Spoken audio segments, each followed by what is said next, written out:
incwadi yamaHubo 119 uverse 1 uverse 71 kuphela, iverse elilodwa kuphela. Mfowethu uyalapho ngiyakubingelela ngiyakubona ngameli kaJesu. Nje iverse le bazalwane, iverse le uverse 71. Verse 71. Ukhona wasifundela ke mina senamanye amaBhayibheli emafonini. Cela la usifundela kasho nje phezulu likhona nami ngiyalibona la.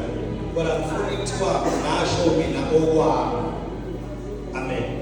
Wangilungela ukuba ngihlushwe ukuze ngifunde izimiso zakhe. Siyazwa bazalwane? Lithini izwi lenkosi? Wangilungela ukuba Ukuze cela liphindela lithini ivesi? wangilungela ukuba ngihlushwe Ukuze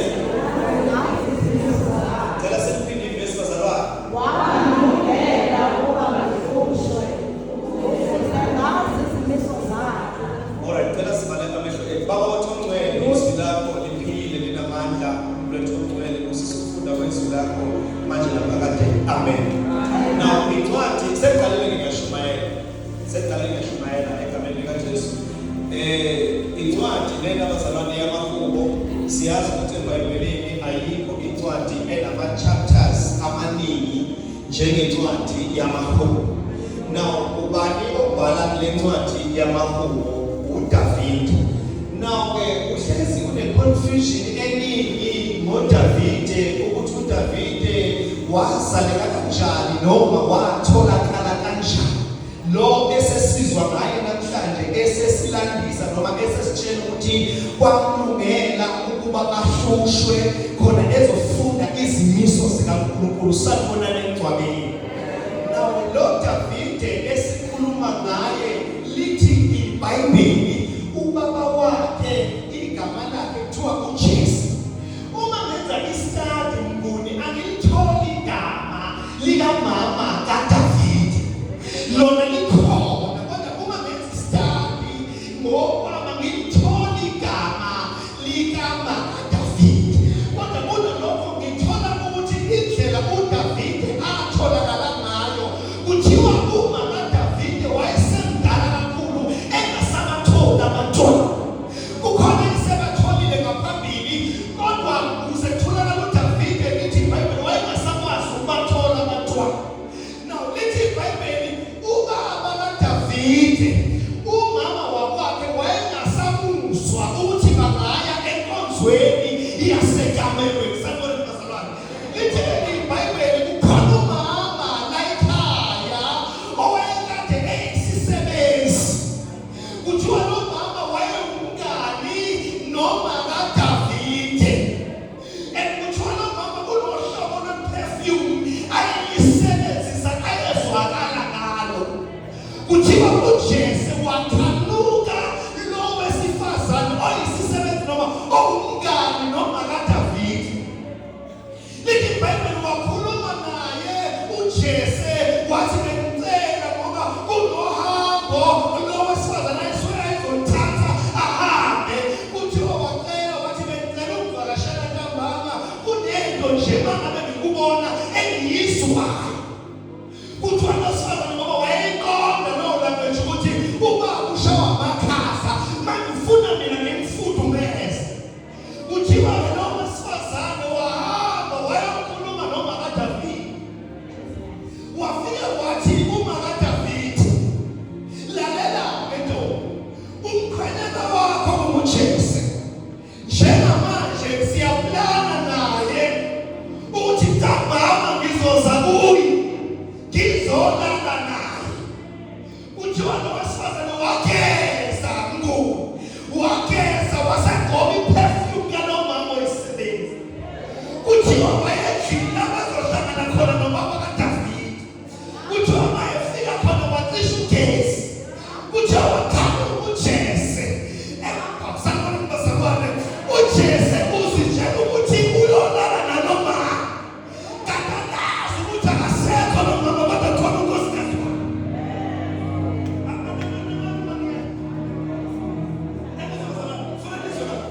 uJese akasabuzwa kahle umama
ungasenzi kanti uNkulunkulu wesikhonza ngoba you never try isikhathi sakho singakafiki noma abantu kungakhona izinto abangazenza kuwe kodwa isikhathi sakho sokuthi ufuma singakashayi noma benabeka uphulelo noma bakhuluma kabi noma bangabalisa igama lakho ngoba isikhathi sakho singakashayi.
abazali bayithola kunegama abadlule kuso. Sometimes nezigaba abadlule kuso bezininadi kodwa badlule namhlanje bayakwazi ukukhuluma.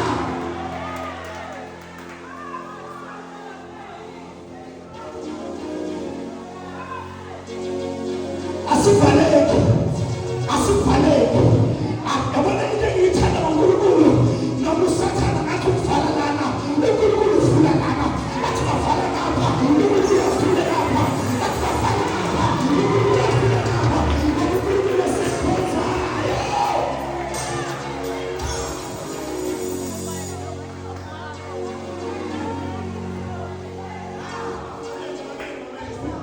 Kuyenzeka kuthiwa bebuza ababamyeni ngingaselana ngasesibongo buza ababamyeni bazabaphuma noma buza ababamyeni baza kancunta baza balobona bese kuzwa la kondawo lekhona bahambe bayongiphaha bathi sengathi le moto abahamba ngayo ayingafikile abakhona sengathi kadinqe sengathi lenzeka ukuthi kodwa kusho ukuthi wawumuntu wefele, kusho ukuthi wawumuntu womusa noma yini abayiphosa kuyo ayini namandla.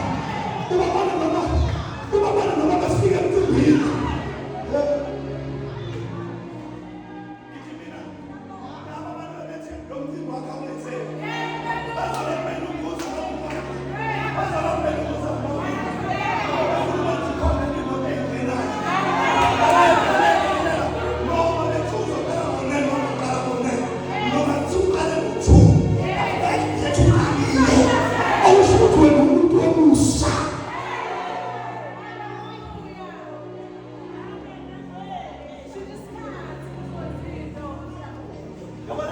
To confuse that is the devil. Confuse your enemy. You never let them post their own kid. That makes sense. You ever know how? Shoot allow us shoot. Who not post their own dad? Yes. Confuse the enemy. Yes. Everyone, confuse the enemy. Who not post? You never post their own kid. What situation right now? Yeah.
Who are we to question God? Let's hear this in the Bible.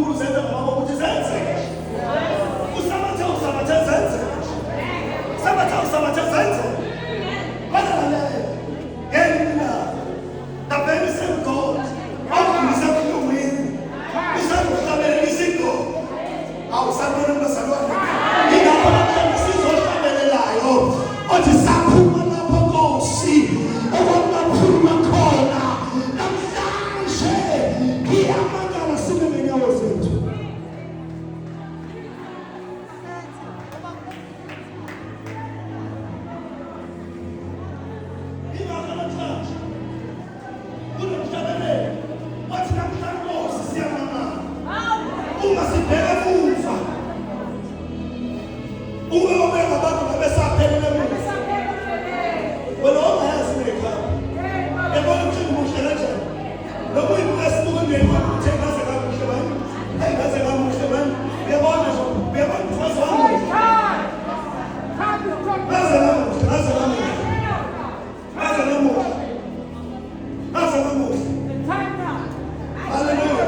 ngoba ngiyamazi.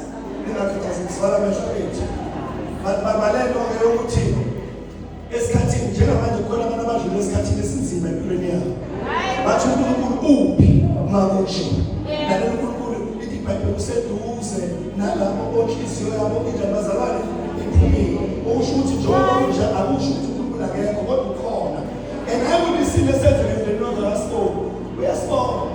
Ukhona umama la abayeza la ngaphambili akutshela ukuthi mina bengingane ezo7 kodwa ngonyaka wonke ngizole 5 wengane. Kodwa ngisamile. Akusho ukuthi uNkulunkulu akekho. Wambona yoba mhloshe. Kodwa izinkulunkulu azosifaka kuso. Hayi ngoba kumnandi. Ezinye siya ngaphambili isikhala zehle ngempisi. Kodwa kusho ukuthi uNkulunkulu akekho. uNkulunkulu khona. Bonke besikhathi sibala amehlo ethu. Baba omuhle nongiyise kwenkosi yethu Jesu Kristu. Siyabonga Baba ukuthi izwi lakho linamandla. Izwi lakho liyaphila. Akekho njengawe nokufaniswa nawe. Izwi lakho Baba duduza qinisa umndeni. Gcwalise ngamandla kaMoya oNgcwele.